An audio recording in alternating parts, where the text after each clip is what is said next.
غریب کا سال بھر کا روزہ مل کر افطار کروائے، تقسیم رحمت رمضان راشن پروگرام۔ میرے محترم بھائیوں، دوستوں، بہنوں، بچوں، بچیوں، عزیزوں، جو سن رہے ہیں اور جن تک میری بات پہنچے گی، رمضان کی آمد ہے تو اللہ تعالیٰ نے جیسے دنیاوی سیزن بنائے ہیں، جیسے عید کا موقع تاجروں کے لیے سیزن ہے، بڑی عید کا موقع تاجروں کے لیے سیزن ہے، ایسے مختلف قسم کے تہوار دنیاوی دینی جو آتے ہیں تو وہ تاجروں کے لیے سیزن بن جاتا ہے اور ان کی سیل بڑھ جاتی ہے، منافع بہت زیادہ ہوتا ہے۔ تو اسی طرح اللہ تعالیٰ نے بخشش کے بھی سیزن بنائے ہیں، جس میں سب سے بڑا سیزن وہ رمضان المبارک کا مہینہ ہے۔ اللہ تعالیٰ نے اس میں روزے کو فرض کیا۔ یا ایھا الذین آمنوا، اے ایمان والو، کتب علیکم الصیام، تم پہ روزے فرض کیے گئے ہیں۔ روزہ چونکہ اوکھا عمل ہے، خاص طور پہ لمبا روزہ گرمیوں میں، تو اس کو ہلکا کرنے کے لیے اللہ نے کہا ما کتب علی الذین من قبلکم، کہ تم گھبراؤ نہیں، تم سے جو پہلے تھے ان پر بھی ہم نے روزہ فرض کیا تھا۔ اور میں تھوڑی وضاحت کر دوں، ان کا روزہ ہم سے بہت مشکل تھا۔ ان کا روزہ 24 گھنٹے کا ہوتا تھا، افطاری سے افطاری، سحری کوئی نہیں، افطاری کھا لی بس ختم، اب اگلے دن کی افطاری 24 گھنٹے کا روزہ ہوتا تھا۔ تو اس لیے اللہ نے کہا کما کتب علی الذین من قبلکم، کہ تم سے پہلوں پر بھی روزہ تھا لیکن وہ ہم نے ایسا رکھا تھا، آپ کے لیے یہ آسانی والا رکھا ہے کہ آپ کے لیے ساری رات کھانا پینا بیوی حلال ہے۔ پھر آگے یہ خوشخبری سنائی لعلکم تتقون، کہ اللہ کی طرف سے جب لعل ہوتا ہے تو وہ یقین کے معنی میں ہوتا ہے، انسان کی طرف سے جب لعل ہوتا ہے تو شک کے معنی میں ہوتا ہے۔ تو اللہ تعالیٰ نے کہا کہ جب تم روزے رکھو گے نا، جیسے روزے رکھنے کا حق ہے تو تمہیں تقوی نصیب ہوگا، اور اگر تمہیں تقوی نصیب ہو گیا تو قرآن ہی سے ہم سنتے ہیں کہ تقوی پر اللہ کیا دیتا ہے، من یتق اللہ یجعل لہ مخرج ویرزقہ من حیث لا یحتسب، کہ جو تقوی اختیار کرتا ہے اللہ اس کے لیے ہر تنگی سے راستہ نکالتا ہے۔ جیسے آج کل کی ٹینشنیں اور بے شمار قسم کے ڈپریشن اور ایک دنیا کی دوڑ نے ہمیں ہماری لائف کوالٹی بہت خراب کر دی ہے، چیزیں بڑی اعلیٰ ہو گئی ہیں، سواریاں بڑی اعلیٰ ہیں، لیکن لائف اٹ سیلف کوالٹی اس کی بڑی پور ہو گئی ہے، بہت خراب ہو گئی ہے۔ تو اللہ تعالیٰ فرماتا ہے کہ من یتق اللہ یجعل لہ مخرج، تو جب کہیں اس پر تنگی آئے گی ذہنی یا ظاہری یا باطنی تو اللہ اس کو راستہ دکھائے گا، اللہ ہاتھ پکڑ کے اس کو اس مشکل سے نکال کے باہر کھڑا کر دے گا۔ وَيَرْزُقْهُ مِنْ حَيْثُ لَا يَحْتَسِبْ، اور اسے وہاں سے رزق دے گا جہاں سے اس کو وہم و گمان بھی نہیں ہوگا۔ تو حضرت مقداد رضی اللہ تعالیٰ عنہ پیشاب کرنے بیٹھے، فاقے سے بے حال تھے، ایک چوہا اپنی بل سے نکل اور 1 دینار اس نے باہر رکھا، پھر 2، پھر 3، پھر 4، یہاں تک کہ 19 دینار اس نے اپنی بل سے نکال کر ان کے سامنے رکھ دیے۔ وہ بڑے حیران پریشان ہوئے، یہ کیا ہوا؟ انہوں نے وہ استنجے سے فارغ ہو کر وہ اٹھائے اور اللہ کے نبی کے پاس لے کر آئے، یا رسول اللہ یہ میں پیشاب کرنے بیٹھا ہوں اور چوہے نے یہ 19 دینار میرے آگے رکھ دیے۔ تو آپ نے فرمایا رزق ساقہ اللہ علیک، یہ اللہ کی طرف سے تیرے لیے رزق کا سامان بنا ہے، پھر آپ نے یہ آیت پڑھی من یتق اللہ یجعل لہ مخرج ویرزقہ من حیث لا یحتسب، جو تقوی اختیار کرتا ہے اللہ ہر تنگی سے راستہ دکھاتا ہے اور وہاں سے رزق دیتا ہے جہاں سے وہم و گمان بھی نہ ہو۔ اور اللہ کے دینے کے تو بے شمار راستے ہیں، اللہ کے دینے کے لامحدود راستے ہیں۔ تو پیسہ نہیں ہوگا تو کام کیسے بنے گا، کاروبار نہیں چلے گا تو روٹی کہاں سے کھائیں گے، وہ اللہ نے اپنے ذمے لیا ہوا ہے۔ ہماری ذمہ ہے کہ ہم سبب اختیار کریں اور تقوی اختیار کریں، رزق اللہ وہاں سے دے گا جہاں سے وہم و گمان بھی نہیں۔ تو تقوی پر من یتق اللہ یجعل لہ من امرہ یسرا۔ پھر دوسری اللہ تعالیٰ خوشخبری یہ سناتے ہیں کہ جو تقوی اختیار کرتا ہے نا، اللہ اس کے کاموں کو آسان کر دیتا ہے۔ اوروں کے لیے وہی کام مشکلات میں گھرا ہوتا ہے اور اس کے لیے مکھن سے بال کے نکلنے کی طرح اللہ اسے آسان فرما دیتا ہے۔ تیسرا تقوی کی جو فائدہ اللہ بتاتے ہیں، من یتق اللہ یکفر عنہ سیئاتہ ویعظم لہ اجرا۔ جو تقوی اختیار کرتا ہے وہ کوئی یہ نہیں کہ اس سے گناہ نہیں ہوتا، اس سے بھی گناہ ہوتا ہے۔ ہمارے ہاں یہ بڑا عجب تصور ہے کہ اگر کسی نے داڑھی رکھ لی، تبلیغ میں چلا گیا یا عالم بن گیا، بس اس سے تو کوئی گناہ ہونا ہی نہیں چاہیے، اور ہم جو مرضی کرتے پھریں، ہمیں تو کوئی پوچھ نہیں، ہم دنیا دار ہیں۔ تو یہ بڑی گمراہی ہے۔ سوائے نبیوں کے کوئی بشر خطا سے پاک نہیں ہے، چاہے وہ کتنا ہی بڑے مرتبے والا ہو۔ خطا ہر انسان کے ساتھ لگی ہوئی، بلکہ وہ انسان ہی نہیں جس سے خطا نہ ہوتی ہو۔ تو اللہ تعالیٰ کہتا ہے یکفر عنہ سیئات، جو تقوی اختیار کرتے ہیں وہ اپنے گناہوں پہ نادم ہوتے ہیں، توبہ کرتے ہیں، تو اللہ تعالیٰ کہتا ہے ہم ان کے گناہوں کو مٹا دیتے ہیں۔ معاف کرنا نہیں کہا، یکفر مٹا دینا، ایسا مٹا دیتے ہیں جیسے زمیندار زمین میں بیج کو ڈالتا ہے اور وہ بیج میں اس کو زمین میں چھپاتا ہے اور پھر وہ بیج فنا ہو جاتا ہے اور اس سے ایک نیا پودا نکل آتا ہے، ایک نئی جان نکل آتی ہے۔ ایسے اللہ تعالیٰ فرماتے ہیں، یہ نہیں کہا کہ یغفر لہو، اللہ تعالیٰ فرماتے ہیں یغفر کا مطلب ہوتا ہے چھپا دینا، اور یکفر کا مطلب ہوتا ہے صفائی کر دینا، مٹا دینا۔ اللہ ان کے گناہوں کو مٹا دیتا ہے کہ یہ جو کرامن کاتبین لکھ رہے ہیں نا، وہ ان کی کاپیوں سے بھی غائب کر دیتا ہے۔ تو اور دوسرا کام کیا کرتا ہے، وَيُعْظِمْ لَهُ اجرا، اور اللہ تعالیٰ اس کا اجر عظیم کر دیتا ہے۔ جب اللہ عظیم کرے گا تو اس کی شان کیا ہوگی۔ تو رمضان اللہ تعالیٰ نے ہمیں ایسی بڑی محنت، ایسی بڑی دولت دی ہے اپنی آخرت کو بنانے کے لیے۔ اس میں جسمانی صحت بھی ہے اور اس میں روحانی صحت بھی ہے۔ اس میں جسمانی صحت بھی ملتی ہے اگر روزے کے مقصد کو سمجھ کے کھانا پینا رکھا جائے، اور روحانی صحت بھی ملتی ہے کہ جتنا جسم پہ فاقہ آتا ہے، نفس میں روشنی پیدا ہوتی ہے، دل روشن ہوتا ہے۔ امام غزالی رحمۃ اللہ علیہ کا فرمان ہے، جس دن بھی میرے اوپر فاقہ آیا، میرے اوپر علم کا نیا دروازہ کھلا۔ تو اللہ تعالیٰ نے اپنے کرم سے ہمیں یہ مہینہ دیا، شہر رمضان۔ شہر عربی میں مہینے کو کہتے ہیں، اور شہر کا اصل مطلب ہے شہرت۔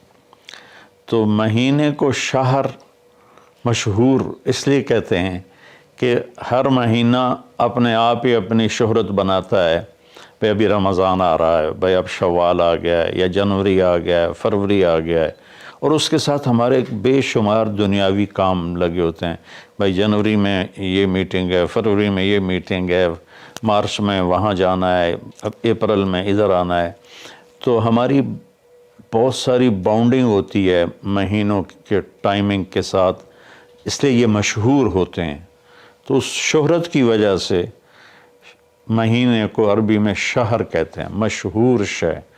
تو اللہ تعالیٰ کہتے ہیں شہر رمضان۔ پھر اس میں ایک عجب بات بتائیے، اس میں روزے کی فضیلت اس مہینے کی نہیں بتائی، اس میں قرآن کی فضیلت بتائی ہے۔ الذی انزل فیہ القرآن، روزے کا ذکر بعد میں کیا ہے، اور قرآن کا ذکر پہلے کیا ہے کہ اب اپنی روح کو اپنے روحانیت کو زندہ کرنا چاہتے ہو تو اس مہینے میں ہم نے قرآن کو اتارا، الذی انزل فیہ القرآن، جس میں ہم نے قرآن کو اتارا۔ 6 رمضان کو موسیٰ علیہ السلام پہ تورات اتری، اور 13 رمضان کو عیسیٰ علیہ السلام پر انجیل اتری، اور لیلۃ القدر میں ہمارے نبی پر قرآن اترا، اور 9 رمضان یا 10 کو داؤد علیہ السلام پہ زبور اتری۔ سارا آسمانی علم اللہ نے اس مہینے میں اتارا کہ مشقت کے ساتھ علم جڑا ہوا ہے، اور فاقے میں روح میں ایک روحانیت پیدا ہوتی ہے تو اس سے اللہ تعالیٰ کی طرف سے وہ بہت کچھ ملتا ہے۔ تو اس میں اللہ نے کہا انزل فیہ القرآن، تو اس میں اشارہ ہے کہ رمضان کی عبادت قرآن بناؤ، جتنا قرآن پڑھ سکتے ہو۔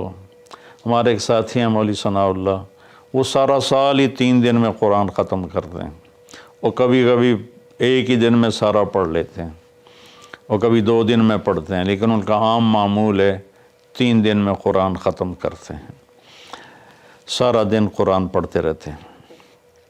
بنگلہ دیش میں ہوتے ہیں، ہم رائے میں اکٹھے پڑھتے تھے۔ تو جتنا قرآن کے ساتھ ہمارا تعلق بڑھے گا، ہم قرآن کو پڑھیں گے، سمجھیں گے۔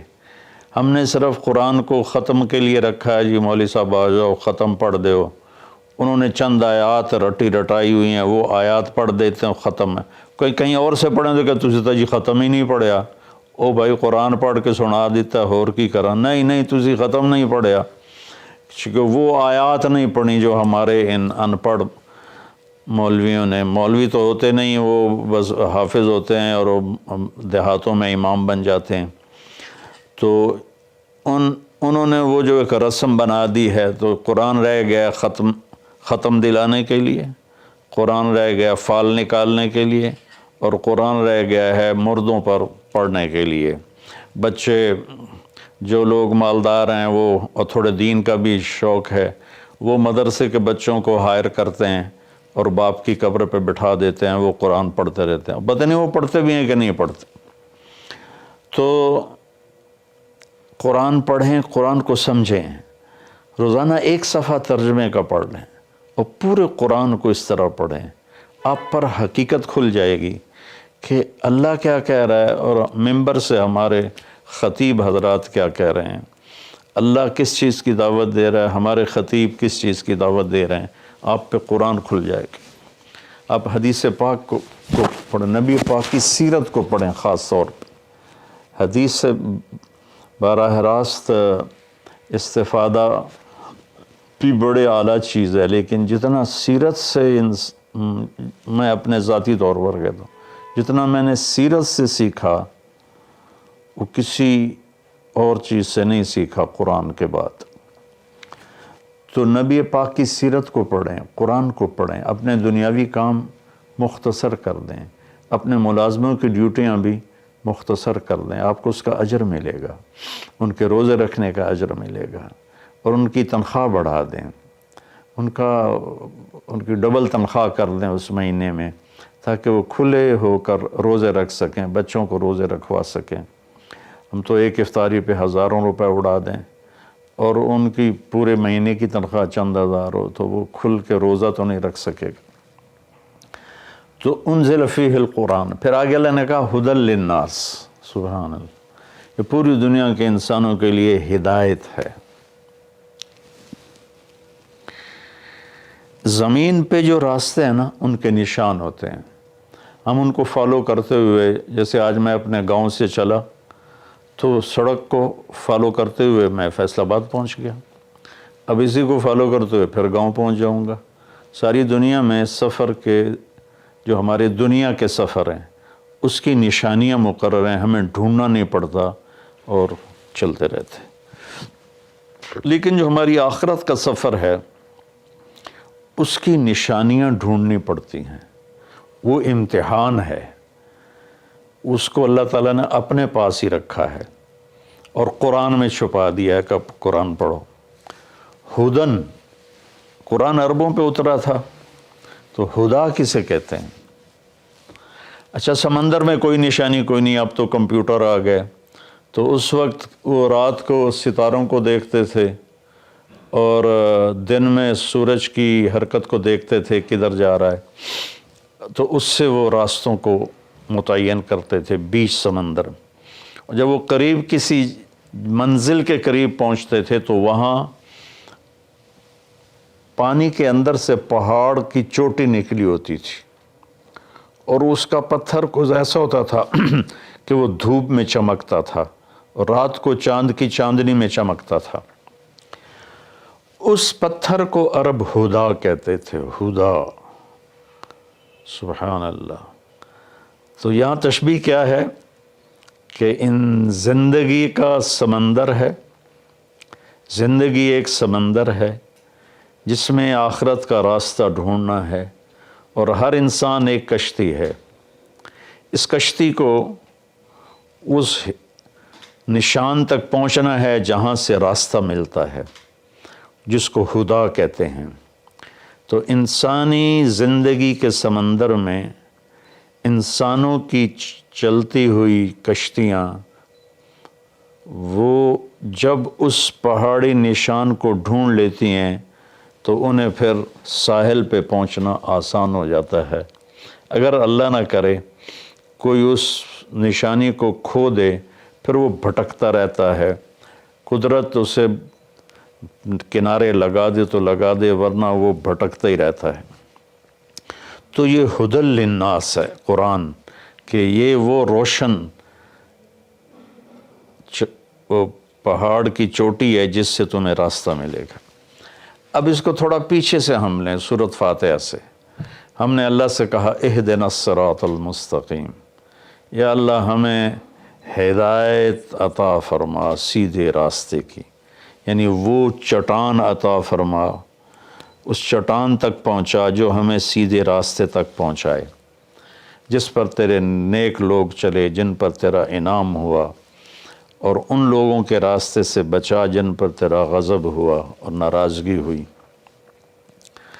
تو جب ہم نے یہ دعا مانگی اللہ سے تو اللہ نے ہماری دعا کو قبول کیا اور قرآن اتار کر کہا الف لام میم ذالک الکتاب لا ریب فیہ ھدی للمتقین، یہ کتاب ہے جو ہر قسم کے شک و شبہ سے بالا تر ہے، اور یہ متقین کے لیے ہدایت ہے۔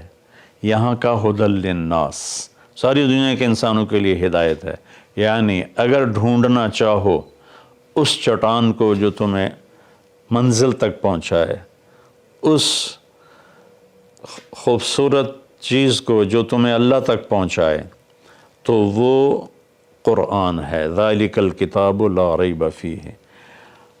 اور خاص طور پر جو تقوی اختیار کرے گا اسے اس قرآن سے راستہ ملے گا، وہ اس کو پہچان کر چلتے چلتے چلتے چلتے اللہ اس کے رسول کے دربار میں کامیابی سے پہنچ جائے گا۔ تو ہمارے بر صغیر میں قرآن کے ساتھ اٹیچمنٹ کوئی نہیں۔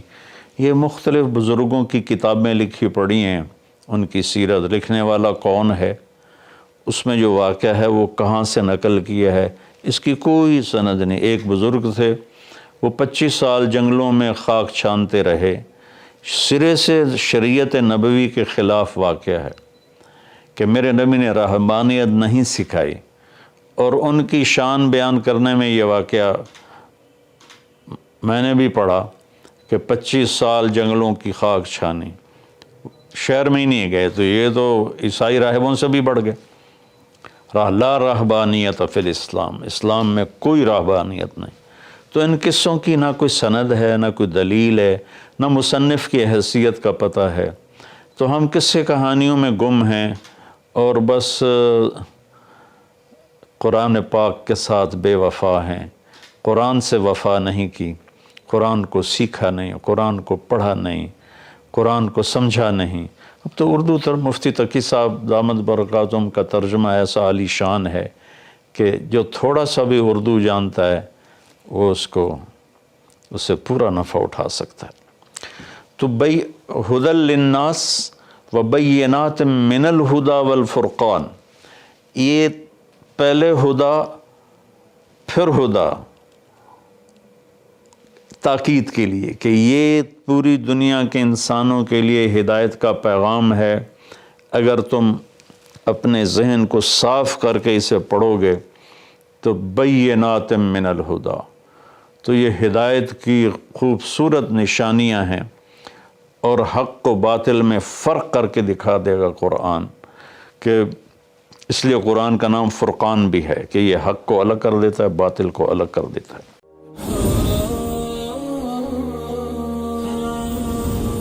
ہم یقینی بنا رہے ہیں صحت مند پاکستان اور بدل رہے ہیں زندگیاں. بہترین صحت کی سہولیات کی فراہمی سے آپ بھی بیماروں کے لیے مسیحا بن سکتے ہیں. اپنے صدقات اور عطیات MTJ فاؤنڈیشن تک پہنچائیں.